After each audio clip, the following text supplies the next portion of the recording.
हमारे इस channel Nishad music fan को लाल रंग का बटन दबाकर चैनल को सब्सक्राइब करें और नए नए गाना जल्द ही सुनने के लिए इस बेल आइकन के घंटी को दबाएं ताकि हमारा सभी गाना आप तक पहुंचे बिल्कुल फ्री फ्री फ्री।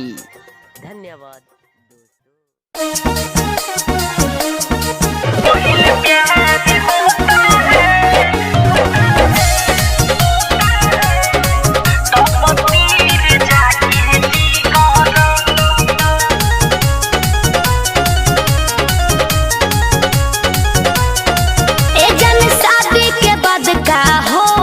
अच्छा कुछ हमके बता दो ना बानी नई हर के हम नवा सिखुआ सोनी ट्रेंडिंग करा दो ना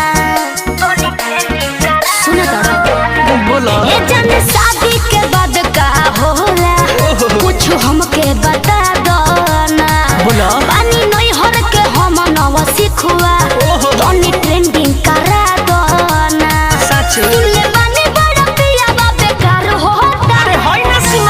पहले प्यार होता है दिलदार होता है तब तीर जाके जिगर के पार होता है। पहले प्यार होता है दिलदार होता है तब तीर जाके जिगर के पार होता है।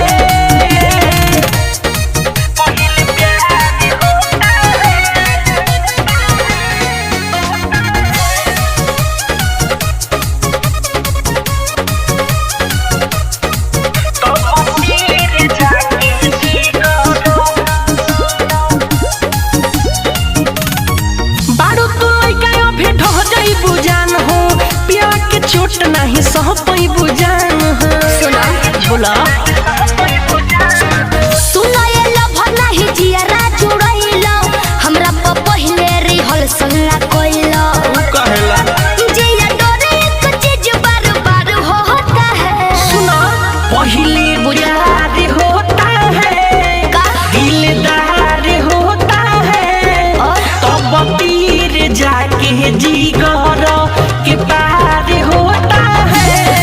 पहले प्यार होता है दिलदार होता है तब तीर जाके जिगर के पार होता है। पहले प्यार